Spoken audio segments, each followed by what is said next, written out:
Welcome back to Season 2 of the Impostor Syndrome Files. My name is Kim Menninger, and I am so grateful that you're joining us.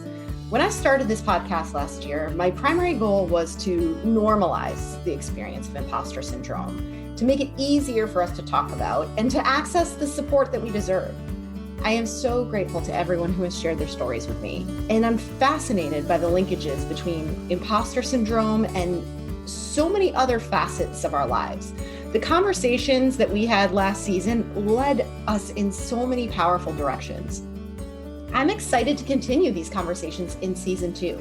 As always, if you have a story to share, please reach out to me. I would love to interview you. And if I can ever support you on your own imposter syndrome journey, I'd love to connect on that too. Thanks again for being here.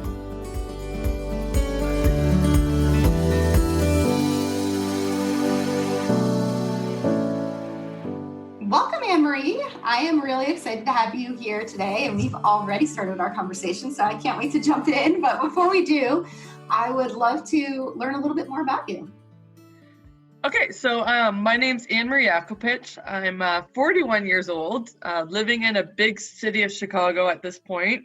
So ironically enough, I moved here from Canada, basically the day the city shut down. So I've been living in an apartment, looking at what should be the most exciting city, and it's kind of dead right now. But yeah, so I moved for work. My company had requested that I move to Chicago to be closer to the headquarters.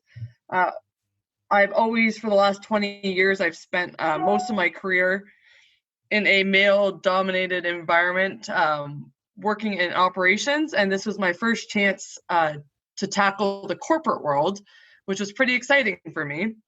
And that being said, this morning I had kind of a little moment because, we're in the midst of COVID, and I had a cry out moment because I'm missing my friends and family, and I haven't really had an opportunity to do the type of work I was brought out here for, which is traveling to the operations and helping them through opportunities of continuous improvement. So that's my role right now. Is I'm a regional reliability engineer with a focus on special projects and implementing changes and helping the facilities implement those changes at the facilities. Well, and I imagine it must be hard too that you are leaving behind people, but you can't really build a new community right now in real life, right? I mean, maybe virtually, but it's not the same as being able to go really get connected to the city, feel like you're making new friends, and like you said, not even be able to do the kind of work that you were expecting to do when you moved there. Yeah, so I'm a big person on change and adapting to change and finding the silver lining within the change, but this has definitely been a struggle for me.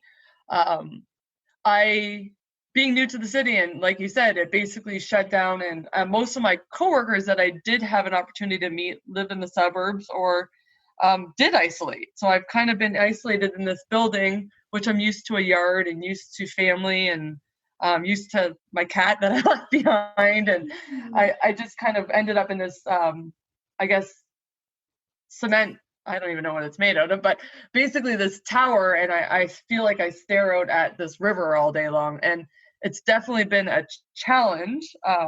I've been fortunate to have a meditative practice, and I found some working out, and I made friends with the concierge in the building and would feed them. And but yeah, it's definitely, you can feel lost quite a few moments during your day where you kind of realize, why am I here and what's my purpose, and kind of, how am I going to make my work adaptable to this environment? Because again, I'm working out of my apartment now, which I've always been a people person, so that's also been a challenge. But yeah, so I accept that I am going to have down days. I accept that I am going to need to cry.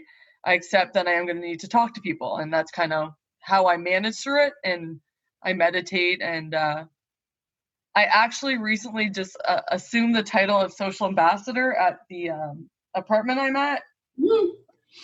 So that was pretty exciting because I've learned to talk to people that I don't know every day in the elevator or out and about. So I love that. And I want to tie this to imposter syndrome too, because I love what Yeah. you're talking about in terms of really, first of all, recognizing what you need and where you're not getting it, right? And then just kind of owning those feelings and figuring out workarounds. Like, I think imposter syndrome itself is something that I think can be best managed in that way, just in terms of what we were just talking about.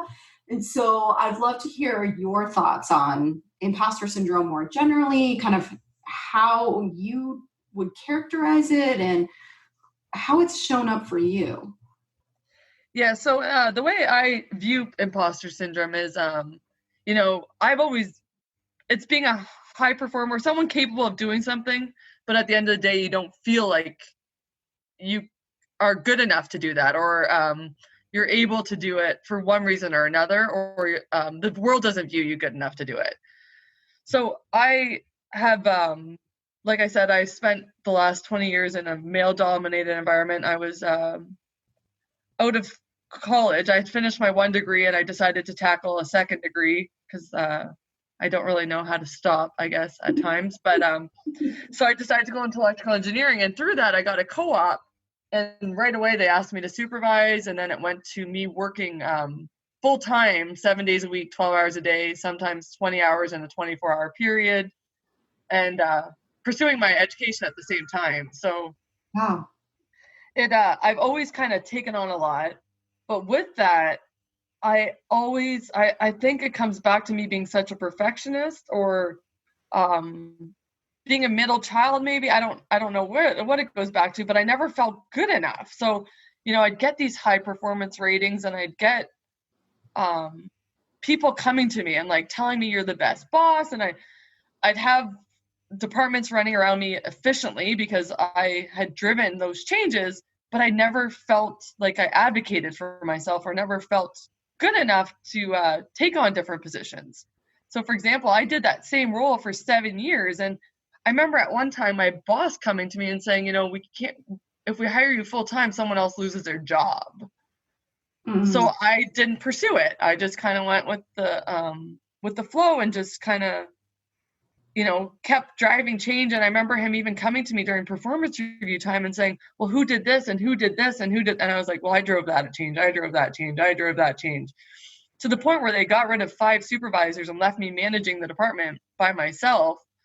And while I went to school full time, and I just never felt that I deserved those roles or deserved to be in a different position, even though these other managers above me came to me for guidance. And I even had all my boss's passwords, as kind of wrong as that may seem. So, I think, to me, it means imposter syndrome, I think, is a challenge.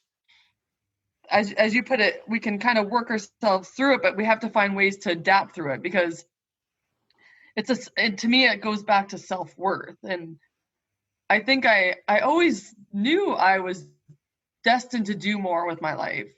But even now, when I look at my position, I'm like embarrassed to say what position I am, because I'm like, I'm so much more capable, which I understand it's just a position and a title, and I'm still going to drive the value and change to the best of my ability for the organization.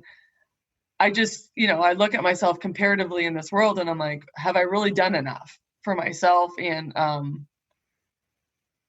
for the companies I work for? And, ultimately, I made some personal choices that impacted my career.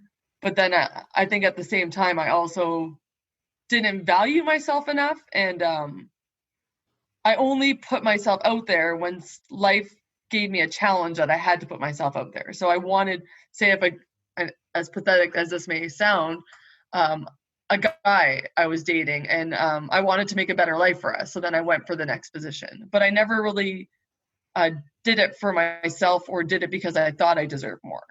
And I think that's, to me, how I tie into imposter syndrome. And I feel like at this point in my life, I've recognized that and I'm able to adapt through it. But for a very long time, I had bosses come to me and use words like, we'll do it for the people. And, you got to stay in this position and we really need you here. And I never really looked at what I needed and how I could become more valuable to society and to the company. So I guess, I don't know if you have any questions on that or. Yeah, thank you for sharing that. You're making me think about a lot of things, but what I'm sort of zeroing in on is going back to what you said before too about someone else would have to lose their job and do it for the people. And, it almost seems like there was a lot of messaging around that was triggering a value in you. Oh, shoot, yeah. Yeah, they knew how to get to my heartstrings. They know I care about people. Yeah. When what's interesting about that is that's not typical business language. That's not typically how you would expect two men to talk to each other. You know what I mean? Like, No. and so it feels to me somewhat exploitative, and maybe that's too strong a word, but I would love your thoughts on that. Yeah, so it's sad because I remember, and 20 years ago, I'm very proud of myself for the way I manage my people, because I remember I was told at some points, you're too nice to your people, and your people think that you're not doing your job effectively because your people are happy. So if I look at my career as a supervisor, I had the most effective department. Like my department ran without absenteeism. I got rid of absenteeism. People got time off when they wanted. And I think,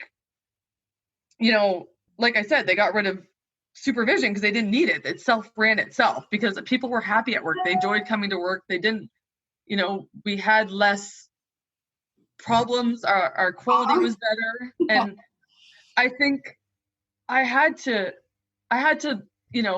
bear through it. And I believe that was my purpose at that time, right? Is, changing the way that industry ran. But I think at the same time, yes, I felt exploited. Like if I go back to my history and even my last job, I took a role that I didn't even want to do. And at that point, I didn't even feel good enough to do. And, it was a maintenance manager role. And I was like, what do I know about maintenance? I had an engineering degree. I'm embarrassed. I never put it into play. How am I going to do this? And within 6 months, I'm on a special assignment and I'm the expert in the company. And to this day, I still have people using me as a resource for that. Right. And I think managers had learned that I was vulnerable to the people. I was vulnerable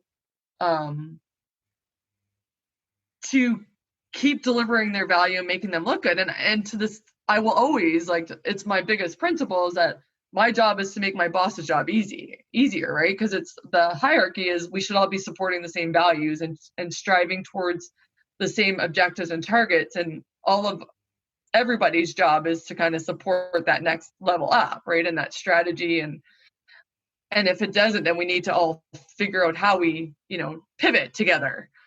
And I felt hurt, I guess, at some points. But then I also think I didn't realize how much power I had in the decision to advocate for myself. And I think I just finally started advocating for myself. And I've had a lot of blessings in my life through injuries and trauma, and I had my house broken into. And, I think when it comes back to it, all those things happened to me for a reason, because I've had to persevere through them and thrive through them. And I feel like I can be a voice to people so that, I'm the person that keeps going. And just recently, I've lost probably 40 or 50 pounds after finally figuring out how to heal my body from 2 significant injuries. I had a bad hip, and then I had a disc dissection infusion, which I was almost going to get fired at one point during my tenure because I kept going to work every day, but I was in excruciating pain. And the boss, in my opinion, forgot that for the previous 2 years, I worked blood, sweat, and tears, some days 20 hours while it was just me in a department that should have been 2, without questioning, without asking for help. changing the way we operate, becoming more efficient. And then when I got injured, it's like everything was forgotten. and I had to push through that and come back to work and recognize that, I was on the chopping block again, because they forgot what I had done the previous 2 years for the company. Mm. And so it's been a rough go, I feel like, as a female in the industry, because, I care about people, because I am self-reflective. So I do, when someone gives me feedback, I will reflect and try and become my best version, which I don't feel that always exists in industry. So, yeah, it's been tough, but I feel like I'm here to help people understand that you do have a voice, and there's a way to manage it effectively so people hear you without people getting annoyed and dismiss you and then, shelve you somewhere.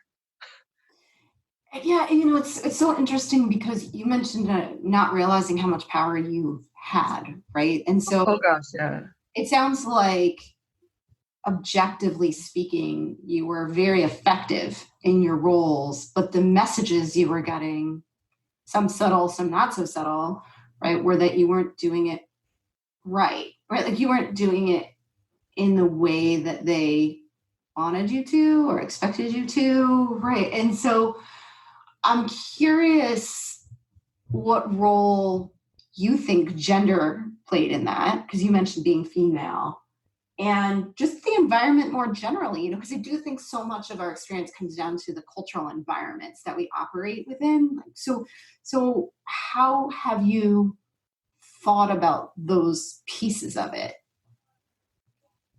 Yeah, so I think I feel like there's been a cultural shift recently, but for the longest time in industry, and I know it's still not 100% gone, because I can see, certain roles are very are very male dominated, or even in the industry I'm in now. And I know they're shifting it, and I know it's not going to happen in a day, but yeah, back in the day, there was a lot of I'm the boss, you do what I say.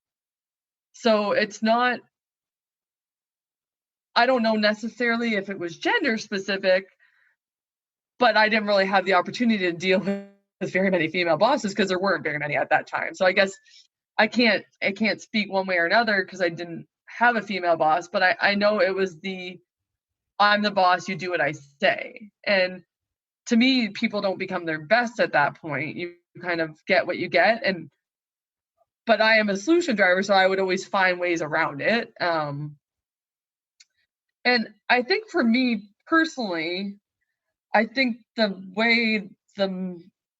I feel like I intimidated, and again, that could just be my feelings. I feel like I intimidated men, because I came with a brain. I came with, I was an attractive female. I took care of myself, and I felt that was intimidating for me to be smart. I remember they put me on a temporary assignment, and I got to the facility, and we were sitting around a die, and you have experts. And I was new to the program. I really didn't know how they die casted. But again, I'm a very technically, or I have a technical brain. I was always smart growing up. So I looked at the problem, and I was like, here's where I think the problem exists. And everyone kind of ignored it. And, I was one female out of 15 men sitting around there, and they had experts from around the world. And so I advocated for it. And 2 days later, they ended up replacing the part that I suggested they replace. And it was funny, because only one person in the room, when they made the statement, looked at me and acknowledged and smiled. And everyone else kind of just ignored the fact that that's kind of what I alluded to the previous day. And in the same breath, that same experience, I literally had the VP of operations and the director sitting there staring at me and saying, we need to get these parts to the customer. And I said, well, we only have this many to ship. And that's what we shipped, because at the end of the day, I could validate that was what needed to be done. And one of the gentlemen had come up to me that I was working with closely on the project, and he did not really get along with many people. He came to me and he's like, no one will ever tell you what you did there was right. He goes, I wouldn't have done what you did. No one will ever tell you how powerful that was, what you did, and you just saved the company and the program. And, and those were all my experiences, right? And I was fortunate that he said that to me because it helped validate at the end of the day, like, I need to stay on course, regardless of, what the culture is. Just like when I was in my 20s, when people had said to me, you're too nice to your people. And it affected my career, right? And even when I was in my 30s, right? Like, I feel like I believe I'm supposed to stay on this course because at the end of the day, I'm inflicting change. But if I don't stay on this course, we're going to continue to operate the way we were, which isn't the most efficient way. How unfortunate, too, that the real sources of change for you are things that they weren't willing to publicly acknowledge, or that somehow were seen as not reflective of the culture, right? Instead of looking at it as, well, maybe this is a more effective way to do it, it's, no one's ever going to tell you that was the right approach. So it becomes a one-off that nobody actually learns from. And that's where the imposter syndrome, I think, fits in, is that I always got criticized for all the good I did, in my opinion, as opposed to being celebrated that, wow, the bosses took credit at the end of the day for the changes, which I'm okay with, because at the end of the day, they hired me and I'm a subordinate and I get it. But that's where I learned recently and that I will advocate for myself, right? And I am being valued now for my skill sets, which it took me 20 years of industry and a lot of ceilings on my head, right? Like I was beat down and, I always got good performance reviews. So that's where they always rewarded me, was there, because they knew that's the one place that would trigger me, is if they didn't probably give me the grade I deserved, right? But I did have somebody put me on a performance improvement plan, which was the funniest experience I ever had.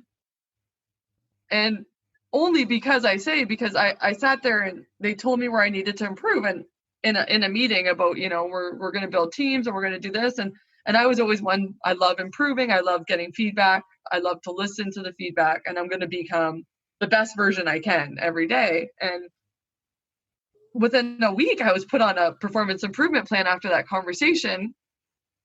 And then within a couple weeks, because now the boss has to pay attention to who does what. And I was only at this company for a short time.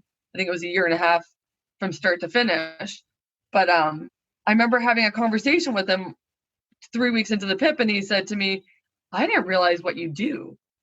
I didn't realize, like, you're the backbone of this department. Wow. He said, I can't really take you off the PIP, but you're going to look like a superstar coming out of this PIP. And I was like, so basically, the good news is the PIP made me realize I don't want to work for this company anymore. So the minute they put me on it, I realized, okay, because again, that was my balance point, right? So you could keep me under a ceiling, but if you started questioning my performance, then I recognized, whoa, this probably isn't the place for me. Because since I was a kid, like, I skipped a grade. I was always a captain of my team. I'm a high performer, right? But if you started challenging,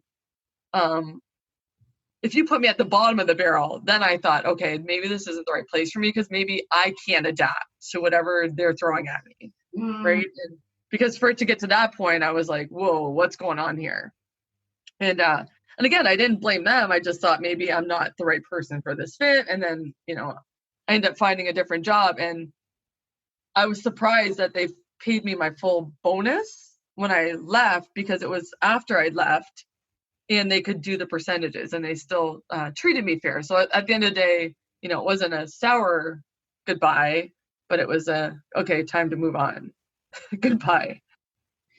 So as you look back, because clearly you have done a lot of introspection, you have a lot of self-awareness about where you've been and what has worked and what has not worked for you. Like, what's different about today? So today, the version of me today is I've gone deep inside. I started a yoga practice, a Kundalini meditation yoga practice, and I prioritize myself. So for going back to my story, I work full time, went to school full time. I did not sleep. I did not breathe. I've never had kids, so I don't know if it's a regret necessarily. I was married. I ended up divorced. We got married 3 days after my last exam while I was working full time. So, you can imagine how that decision-making process, great guy, just, I didn't realize, I was so burned out at that point during our whole relationship. I didn't realize that it wasn't, meant to be. But I think I finally had designed some time for myself. So I started this meditation practice in I think it was officially February, but I go back to doing these women's circles back in July of last year. And I was on this special project traveling for work, and I went to this 1 week meditation yoga practice. And coming from a very logical, technical background and not very spiritual, because again, I was in a male-dominated environment where feelings weren't okay and emotions were kind of looked at as weakness and vulnerability. And I participated in this women's retreat for the week, and it just inspired me. It was about the feminine self, and again, I'm very neutral on male and female, and I believe like everybody in this world has a piece to play, and we need to be our best version so that we can make this world the best version it can be. But I recognized that I was being somebody I wasn't meant to be, and that it's okay to be feminine, and it's okay to have this inner vixen, and it's okay to be my best version and be successful and advocate for myself. And this 1 week meditation or yoga women's circle had given me my voice. It had inspired me to apply for a position that was, I never would have. So I applied for a director of continuous improvement position, and I still believe to this day I deserved it. But I also believe that I didn't get it for a reason, because I believe everything happens for a reason. And I applied for it. But what that did do was give me a conversation with the right people, and I still believe, like I said, I deserve it. I also understand not everything happens the way you're going to want it to, but I also believe there's a reason for that. And that goes back to my practice now. And it was amazing, because when I didn't get the job, I got to have a conversation with somebody. And in that conversation, it was like, well, everybody wants you to come work for them, and you have lots of options. And I said, I appreciate that. I just don't know if that's what I want to do anymore, because I have my heart set on a role like this. And these are the types of things I want to do now. And now, 4 months later, 5 months later, I'm in that role. So it's amazing, what can happen. And I'm tearing up right now when you advocate for yourself, and you do give yourself the time to reflect and figure out what you really want. And I've recently done it with men too.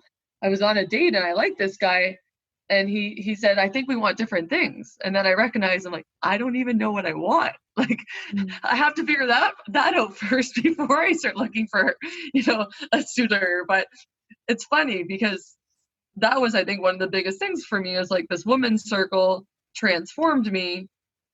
And then now my practice keeps me stable and aligned. And, today when I had that sad moment and I went deep down inside, I recognized the world has better for me, and there's something better coming, and I'm here for a reason. And it puts things into perspective, so I don't dwell, because if you dwell, then you create this negative environment, and people then feel that energy, and then work suffers, and because you don't have the energy to do your work. So that's how it kind of all ties in, I guess, at the end of the day for me. Yeah, I'm really inspired by how you've gotten to where you are, and I so appreciate your sharing it with us. And I'd love to wrap up with, what motivated you to want to tell your story today, and what do you hope people will take away from it? So what motivated me is, again, I had a lot of struggles, and which I consider blessings at this point.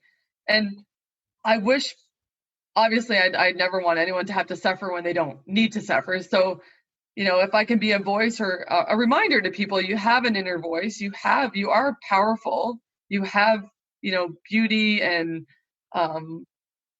knowledge and all these great things. And we need to take advantage of them to make ourselves the best we can be, and just strive. And if you feel like you can do it, you can do it. You just have to figure out what that is, and then, what that means to you, and then how do you implement it, and recognize that it's not always going to go the way you want, but at the end of the day, you'll get what you need. And there's a plan waiting out there for you, and you just got to keep going after it. And I'm here to kind of help people realize that the struggle can be real, but there's so much great out there, and we can just go after it. And there's so much better for us if we do go after it. Thank you so much, Anne-Marie. I know how hard it must be to tell this story, and I am so grateful that you did, because there's so much for everybody to take away from. And I'm so glad to hear that you have found your voice and that you are that much farther along on your journey. So thank you again. I really, really appreciate it. Thank you for having me and giving me the opportunity to share my story. Thanks again for listening today. If you're struggling with imposter syndrome and you'd like additional support, check out the show notes for more resources or contact me directly. I would love to help you. And if you'd like to tell your story, I would love to interview you. You will find my contact info in the show notes, so reach out anytime. Thanks again.